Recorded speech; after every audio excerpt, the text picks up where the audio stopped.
Boa tarde. Vamos à palestra da sessão de saúde de sexta-feira na casa de Fabiano, agradecendo a Deus pela oportunidade, pedindo a bênção de Jesus para a nossa reunião.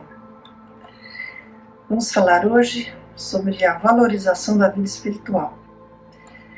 Cuidamos tanto de nossas finanças, de nossa casa, nossas roupas, nossas relações sociais, né? Há aqueles que têm um carro, cuidam dele mais que cuidam da família, né? Cuidamos de nosso corpo em termos estéticos, de saúde, mas apesar de que há aqueles que chegam a perder a saúde, né? Dando vazão à ganância por mais e mais dinheiro. E será que cuidamos tanto assim também da mesma forma, né, do nosso espírito? Vamos ler então no Evangelho, capítulo 16, a parábola do mal rico. Havia um homem rico que se vestia de púrpura e de linho muito fino e que todos os dias se banqueteava esplendidamente. Havia também um pobre mendigo, por nome Lázaro, todo coberto de chagas, que estava deitado à sua porta e que desejava fartar-se das migalhas que caíam da mesa do rico, mas ninguém lhes dava, e os cães vinham lamber-lhe as úlceras. Ora sucedeu morrer este mendigo, que foi levado pelos anjos ao seio de Abraão. E morreu também o rico, e foi sepultado no inferno. E quando ele estava nos tormentos, levantando os olhos, viu ao longe Abraão e Lázaro no seu seio.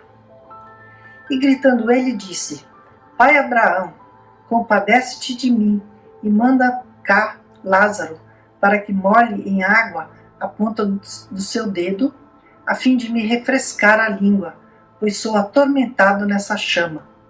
E Abraão lhe respondeu: Filho, lembra-te de que recebestes os teus bens em tua vida, e de que Lázaro não teve senão males. Por isso está ele agora consolado, e tu em tormentos. E demais, que entre vós está firmado um grande abismo, de maneira que os que querem passar daqui para vós não podem, nem os de lá passar para cá.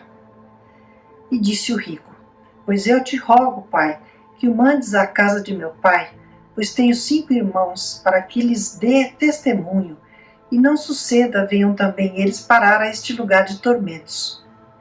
E Abraão lhe disse: Eles já têm Moisés e os profetas, ouçam-nos. Disse, pois, o rico: Não, pai Abraão, mas se for a eles algum dos mortos, hão de fazer penitência. Abraão, porém, lhe respondeu: Se eles não dão ouvidos a Moisés e aos profetas, tampouco se deixarão persuadir, ainda que ressuscite algum dos mortos. São palavras relatadas por Lucas. Eram pessoas tão ligadas às coisas materiais, né, que não dando ouvidos aos bons profetas, muito menos ouviriam os espíritos, né? Então, com várias explicações sobre essa parábola, vamos ler um texto do irmão X que está no livro Pontos e Contos. E o irmão X nos conta de uma pequena assembleia espiritual, né, em que os espíritos estudavam a parábola do rico. Um velhinho amigo de Ismael e de Jesus, com os cabelos brancos, ensinava o sentido oculto das preciosas lições do Cristo com relação a essa parábola, né? Afinal, exclamam um dos amigos do irmão X que estava lá, né? Existem realmente os grandes usurários e os ricos infelizes no mundo. São os dilapidadores dos bens coletivos, porque a movimentação do dinheiro poderia incentivar o trabalho, atenuando as dificuldades dos mais infortunados. E outro, então, que estava presente, disse: Entretanto, temos as fortunas dos grandes beneméritos da humanidade, um Rockefeller, um Carnegie, um Henry Ford, que criaram grandes empresas, geraram trabalho, emprego e progresso. E há muitos que ainda hoje, né? Estimulam as grandes iniciativas em favor do bem público. Eles não serão também ricos, amados por Deus? O generoso velhinho interpelado replicou judiciosamente: antes de tudo, só Deus pode julgar em definitivo as suas criaturas. Mas, como considero o planeta terrestre uma abençoada escola de dor, que burila o nosso espírito, e uma escola de trabalho, que nos encaminha para a felicidade com Jesus, devo assinalar que na Terra não conheço senão espíritos cheios de débitos pesados, com as mais vastas obrigações perante a obra de Deus. Essas personalidades, sim, ajudaram no progresso, mas a que custo, né? Eu comento aqui, né? São pessoas que realmente geraram muito trabalho e tal, mas a que custo, né? Quantos não foram pisados na sua trajetória? Essa é a dificuldade, né? Gerar o progresso, mas sem prejudicar as pessoas, só ajudando, né? É a grande dificuldade do ser humano. Porque a riqueza é um grande arrastamento, na verdade, né? A ambição deixa as pessoas cegas. Muito bem, sempre encontrei, aí disse outro, né? Sempre encontrei no capital, no dinheiro, um fantasma para a felicidade humana. E o velhinho, né? O nome dele era Pedro Richard, endereçou-lhe um olhar cheio de mansuetude e explicou com bondade: quem te afirmou que o capital no mundo é um erro? E aí ele acrescenta, né? Podemos assinalar a dedo os raríssimos homens da terra que conseguem trabalhar sem esse arrastamento, sem essa tentação, né, do dinheiro. O capital será esse aguilhão que é a tentação, até que as criaturas entendam o divino prazer de servir. Para os mais abastados, ele tem constituído a preocupação bendita da responsabilidade e para a generalidade dos homens o estímulo ao trabalho. O capital e ele continua, né? O capital é um recurso de sofrimento purificador, que é o aguilhão, né? Que pode ser interpretado como a dor, né? O arrastamento, as dificuldades que o homem sofre pelo dinheiro, né? Não somente para os que o possuem, né? Mas para quantos se esforçam por obtê-lo. É o meio através do qual o amor de Deus opera sobre toda a estruturação da vida material do globo. Ou seja, em outras palavras, precisamos do mal, né, da tentação da riqueza para compreender e internalizar o bem em nossos corações. O capital gera progresso, né, e nos traz dignidade do trabalho. O difícil é administrar tudo isso, né? Ainda temos muito que aprender. Aqueles esclarecimentos generosos e simples profundamente nos surpreendiam. Disse o irmão X, né? Foi então que, ao fim dos estudos e nas derradeiras observações, um colega que havia sido um religioso adiantou-se para o velhinho bom interrogando: por que motivo nessa parábola do Evangelho o santificado espírito de Abraão, personificando a providência divina, junto de Lázaro redimido, não atendeu às súplicas do rico desventurado? Não era este também o Filho de Deus? E o velhinho então replicou com veemência e brandura: insensibilidade nos mensageiros do bem? Esse conceito nasce da nossa deficiência de compreensão. Abraão e Lázaro viram nos sofrimentos do rico a misericórdia inesgotável do Pai Celestial, que nos nossos erros mais profundos sabe extrair a água amargosa que nos há de curar o coração. Deus é Pai, né? Ele sabe que a gente precisa, né? Às vezes é um castiguinho. Ambos compreenderam que seria contrariar os desígnios divinos, levar ao irmão, né, torturado, uma água mentirosa que lhe não mataria a sede espiritual. É aquela coisa, né? Só a nossa ligação com Deus e a espiritualidade benfazeja que nos intui, né, a ajudar, que nos ajuda, né, a discernir sobre o momento certo e a forma correta de ajudar o próximo, né? Essa água mentirosa seria essa ajuda dada de uma forma e de um momento errado. Às vezes a pessoa precisa passar aflição para aprender a lição, né? E ele continua: afinal de contas, o que pediu, o velhinho continua, né? Afinal de contas, o que pediu o rico ao espírito generoso de Abraão? Rogava-lhe que Lázaro voltasse ao mundo para dar à sua família as verdades de Deus, a fim de que se salvassem, mas não se lembrou de pedir o mesmo para todas as criaturas que são nossos irmãos. A solicitação do rico é muito semelhante à maioria das súplicas que partem da terra, filhas do egoísmo e das preferências das criaturas. Olha só, né? A gente só pede pelos nossos queridos, né? A gente esquece que todos, a humanidade, somos todos irmãos, né? Filhos de Deus. O nosso amigo religioso recebera também a sua lição. As elucidações evangélicas do dia estavam terminadas. E o irmão X disse que terminado o trabalho, né, ficou então refletindo sobre as heranças tristes da terra, a grandeza desconhecida do Cristo e as perspectivas angustiosas da existência terrestre, e a meditar com mais interesse sobre a profunda parábola do rico. É uma parábola que nos traz muitos ensinamentos, que para não nos prolongarmos muito hoje, vamos só abordar podemos abordar em outra oportunidade, né, todos esses outros ensinamentos, mas vamos aqui nos concentrar na questão da necessidade de valorização do espírito. E vamos ler então um conto do irmão X, outro conto dele, né, que exemplifica bem essa questão. Esse conto se chama 2 Semanas, está no livro Histórias e Anotações, também psicografado pelo Chico. E diz assim: quando penetramos no aposento íntimo do abastado, quer dizer, o irmão X e mais algum colega, né, mais algum companheiro de trabalho, penetraram no quarto do comerciante João de Toledo. Estavam à mostra as folhas do diário, em que lançara de próprio punho as resumidas anotações das próprias atividades das últimas 2 semanas, daquele mês de abril. E aí eles foram lendo o que estava escrito no diário dele.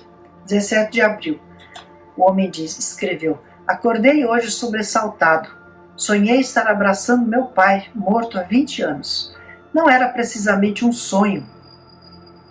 Era uma perfeita visão. Dentro do quarto, mas compreendo a elucidação, pois comi lombo de porco à ceia com boa rega de vinho verde. Ele achou que então que ele estava tendo era um pesadelo por ter comido comida pesada, né? Ao almoço, no dia seguinte, contei o sucedido à minha mulher, que acredita numa comunicação espiritual. Ora, crendices. Etelvina, apesar de boa esposa, é mulher de cabeça fraca. Na parte da tarde, consegui armazenar mais 200 sacos de arroz, completando o total de 1.500. Ele era um comerciante, né? Dia 18 de abril. Etelvina amanheceu nervosa, chorando. Disse haver sonhado também com meu pai, a rogar-me serviço à beneficência. Dizia que o velho chegara a indicar o cofre, repetindo meu nome em voz alta. O pai queria que ele se dedicasse, fizesse caridade, né? Baboseiras de minha mulher. Ela não bebe e come pouco, mas é impressionável. Bastou que eu falasse do sonho à mesa para que igualmente se iludisse a respeito de comunicações espirituais. Dia 19. Nova choradeira de minha mulher. Declarou ter visto meu pai morto. Oh, estupidez humana! E pediu-me levá-lo a um centro espírita. Neguei. Se as coisas continuassem dessa forma, devo levá-lo a um psiquiatra. Dei um pulo a Caxias e obtive a promessa de mais 180 sacos de arroz. Ótimo preço. Ele só pensava no trabalho dele, nos negócios, né? Uma comissão de pessoas religiosas, no dia seguinte, dia 20, uma comissão de pessoas religiosas veio hoje à minha casa, insinuando a concessão de um dos meus lotes na cidade para o levantamento de uma casa destinada ao amparo de crianças vadias. Achei muita graça. Se querem posses, que vão trabalhar. Virei-me quando pude e comprei mais 220 sacos de arroz, somando o total de 1.900 nos meus 4 galpões. Ou seja, a mulher veio pedir um terreno e ele pôs ela para correr, né? E ainda mandou ela trabalhar. E ao mesmo tempo ele continuou acumulando lá os bens, né? Dentro de 1 a 2 meses, A alta será compensadora, pretendo adquirir mais imóveis. Ele não doou um imóvel para construção, né, de um lar para crianças, mas ele ia comprar mais imóveis ainda com o dinheiro que ele ganhava dos negócios. No dia 22, Etelvina passou o dia chorando. Disse ter visto meu pai a recomendar-me auxílio para as crianças necessitadas. Não compreendo. Meu pai morreu há muito tempo. Minha mulher quer ir a um centro espírita. Que vá sozinha. Não creio em bobagem. Ouvi vários atacadistas. O arroz subirá assustadoramente depois da safra. Dia 23. Bolas. Etelvina veio do centro espírita com um papelzinho escrito, dizendo ser comunicação de meu pai. A assinatura é a do velho. Pede para que eu assente a cabeça, a fim de cultivar a saúde. Ele só pensava em trabalhar, né, ganhar dinheiro e não pensava na saúde. Fala em caridade, repouso, meditação. Ora essa, sou um homem conhecido, esses espíritos devem ser grandes velhacos. Proibi Etelvina de qualquer novo entendimento com esses malandros. Amanhã imitarão a letra de meu pai para arrancar-me dinheiro. Tudo isso deve ser chantagem religiosa, mensagem. O conto da mensagem, isso é o que é. Não sou tão bobo. Recebemos 400 sacos de arroz paulista, verdadeira pechincha. Tudo indica bons lucros. Dia 25. Os empregados querem aumento. Era o que faltava. Não dou um vintém. Rua para quem reclamar. Comprei mais 600 sacos de arroz. Dia 26. Chegada de 1.800 sacos de arroz paulista. Acompanhei a descarga pessoalmente. Suei como estivador. Lucro certo. Ou seja, ele era muito rico e o homem ficava carregando sacos de arroz nas costas para ganhar mais dinheiro. Dia 27/4. Uma senhora espírita com 10 crianças veio procurar-me no armazém com uma lista de auxílio. Não assinei. Vi tudo. Etelvina no centro atraiu a exploração. Ou seja, a mulher indo no centro, né, deve ter falado alguma coisa e as pessoas acharam que ele era rico, né, e vieram pedir ajuda. A senhora acabou solicitando um saco de arroz, mas aconselhei-a a levar os meninos para a baixada e plantar. Caridade é manto de vagabundos. Comprei mais 800 sacos de feijão de Minas.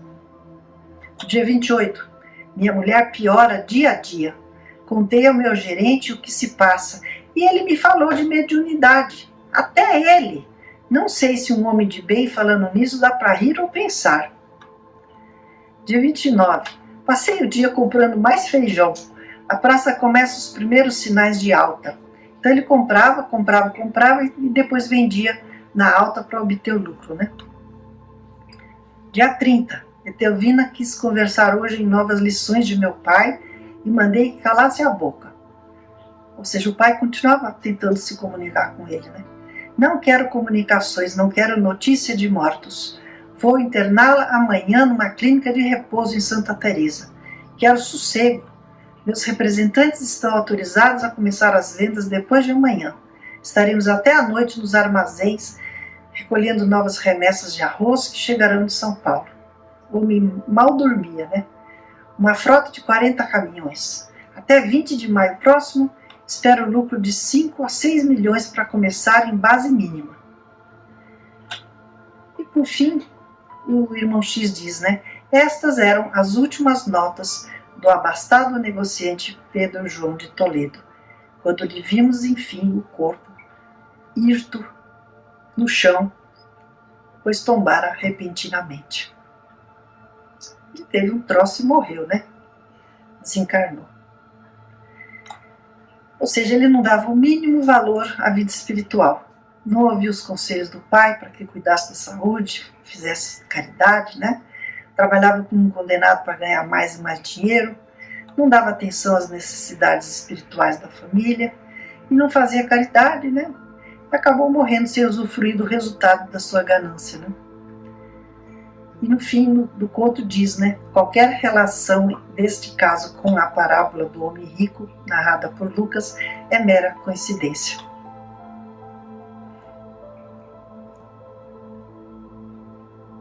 Então, concluindo, No item salvação dos ricos, do mesmo capítulo 16, nós lemos as palavras de Jesus. Nenhum servo pode servir a dois senhores, porque ou há de aborrecer um e amar ao outro, ou há de entregar-se a um e não fazer caso do outro. Vós não podeis servir a Deus e às riquezas. Por essas palavras de Jesus é importante entender, que Jesus não despreza a riqueza, visto que ela não é um mal em si. A riqueza gera progresso, O problema é como o homem lida com a riqueza, As palavras de Jesus, ele ressalta a importância de valorizarmos a Deus acima de todas as coisas. Amar a Deus acima de todas as coisas. E que o Senhor nos ajude a ter muito clara essa compreensão.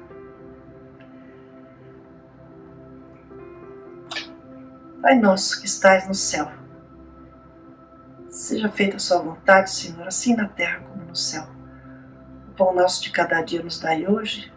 Perdoai as nossas dívidas, assim como procuramos perdoar os nossos devedores. Não nos deixeis cair em tentação e livrai-nos do mal. Graças a Deus e graças a Jesus. Desculpe, eu errei a prece, que vale a intenção, Obrigada, gente. Até semana que vem.